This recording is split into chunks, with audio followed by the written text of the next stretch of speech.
నమస్తే, I'm doctor Usha from Ferny fertility centre, Kukatpally branch. ఈరోజు నేను ఎంబ్రియో ట్రాన్స్ఫర్ ప్రొసీజర్ అయిపోయిన తర్వాత ఎట్లాంటి ప్రికాషన్స్ తీసుకోవాలి అనేది చెప్తానమాట. సో యూజువల్గా చాలామంది పేషెంట్స్ అడుగుతారు, ఎంబ్రియో ట్రాన్స్ఫర్ ప్రొసీజర్ అయిపోయిన తర్వాత పూర్తి బెడ్ రెస్ట్ ఉండాలా అని చాలా క్వశ్చన్స్ ఉంటాయన్నమాట. సో ఈరోజు నేను ఆ డౌట్స్ అన్ని క్లారిఫై చేస్తాను. సో ఫస్ట్ ఫుడ్ ఏదన్నీ అవాయిడ్ చేసుకోవాలి అంటే ఫస్ట్ పపాయ, పైనాపిల్ ఇవి 2 ఫ్రూట్స్ మాత్రమే అవాయిడ్ చేసుకోవాలి.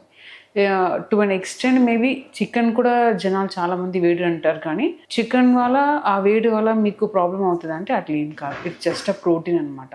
సో బేసిక్లీ పపాయ, పైనాపిల్ మాత్రమే చెప్తాం.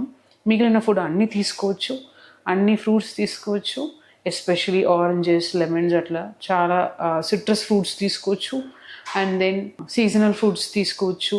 So as such no other restrictions అనమాట. ఇప్పుడు చాలామంది మ్యాంగో సీజన్ కాబట్టి మ్యాంగో తీసుకోవచ్చు అని అడుగుతారు. సో మ్యాంగో కూడా మీరు తీసుకోవచ్చు, but everything is in limited amount తీసుకోవాలండి. లైక్ మ్యాంగో కూడా 1-2 పీసెస్ తీసుకోండి, ఎక్కువ తీసుకోకుండా 1-2 పీసెస్ అట్లా తీసుకోవచ్చు.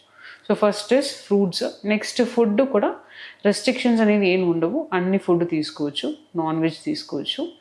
And then green leafy vegetables ఎక్కువ తీసుకోవాలి, కూరగాయలు వెజిటబుల్స్ అన్నీ తీసుకోవచ్చు అనమాట. రెస్ట్రిక్షన్స్ ఏం లేవు, that is one. And then roti, rice ఏదైనా తీసుకోవచ్చు, కార్బోహైడ్రేట్స్ కూడా తీసుకోవచ్చు. Whatever it is limited అమౌంట్గా తీసుకోండి, ఎక్కువ తీసుకోకండి. That's it first. So second అనేది లైఫ్ స్టైల్ మోడిఫికేషన్స్. అంటే what are the lifestyle changes మీరు చేసుకోవాలి అంటే లైక్ పూర్తి బెడ్ రెస్ట్ అనేది అవసరం ఉండవు, మీ రొటీన్ వర్క్ అనేది చేసుకోవచ్చు. బట్ కొంచెం heavy works like weight lifting కానీ, లైక్ బౌల్ పైన చేయడం కానీ అట్లా మీరు కొంచెం అవాయిడ్ చేసుకోవచ్చు.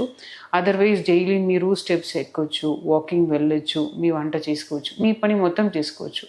Heavy weight lifting, heavy works మాత్రం చేయకుండా లైక్ మీరు మిగిలిన పని అన్నీ చేసుకోవచ్చు. ఈవెన్ ట్రావెల్ చేసుకోవచ్చా, పనికి వెళ్ళొచ్చా, జాబ్కి వెళ్ళొచ్చు అని అడుగుతారనమాట. మీరు జాబ్ కూడా ఖచ్చితంగా వెళ్ళొచ్చు. ఈవెన్ టీచర్స్ వాళ్ళు చాలామంది లైక్ స్టాండింగ్లో ఉంటారు కదా, చాలాసేపు నిద్రకొచ్చని కూడా అడుగుతారు. యా, మీరు చేసుకోవచ్చు అండి, మీ జాబ్ చేసుకోవచ్చు, ట్రావెల్ కూడా చేసుకోవచ్చు. సో యాజ్ సచ్ యాక్టివిటీస్లో రెస్ట్రిక్షన్స్ లేవు. Bed rest, complete bed rest అనేది అస్సలు అవసరం లేదండి. ఇది సెకండ్ థింగ్. థర్డ్ అనేది లైక్ మీకు ఇంజెక్షన్స్, టాబ్లెట్స్ అన్నీ ఇచ్చుంటారు. సో అదన్నీ మీరు కరెక్ట్గా వాడాలి అనమాట. సో ఫర్ ఎగ్జాంపుల్ ఇప్పుడు మనము బేబీ అనేది లైక్ బయట నుంచి లైక్ ఐవీఎఫ్ ల్యాబ్ నుంచి ట్రాన్స్ఫర్ చేసాం కాబట్టి మీ బాడీలో ఆ హార్మోన్స్ అన్నీ డెవలప్ అవ్వవు అనమాట, ప్రొడ్యూస్ అవ్వవు అనమాట. సో దానివల్ల మేము హార్మోన్స్, టాబ్లెట్స్, ఇంజెక్షన్స్ ఫామ్స్లో ఇస్తాము, టాబ్లెట్స్ ఫామ్లో ఇస్తాము. సో ఇంజెక్షన్స్, టాబ్లెట్స్ అనేది మిస్ చేయకుండా కరెక్ట్గా వాడాలి. అండ్ దెన్ మీకు ఈ ఎంబ్రియో ట్రాన్స్ఫర్ అయిపోయిన తర్వాత మేబీ కొన్ని కంప్లైంట్స్ వస్తాయి, లైక్ ఫీవర్ అట్లా వస్తే డోలో వేసుకోవచ్చు అని అడుగుతారు. సో డోలో వేసుకోవచ్చు. అండ్ దెన్ స్టిల్ మీకు డౌట్స్ ఉంటే ఏదైనా యాంటీబయోటిక్ తీసుకోవాలి అంటే కూడా మీ డాక్టర్ని అప్రోచ్ అయ్యి ప్రెగ్నెన్సీ సేఫ్ డ్రగ్స్ని తీసుకోవాలి. సో ఇదే నేను మీకు ఎక్స్ప్లెయిన్ చేయాలని అనుకున్నాను. I have explain to an extent also.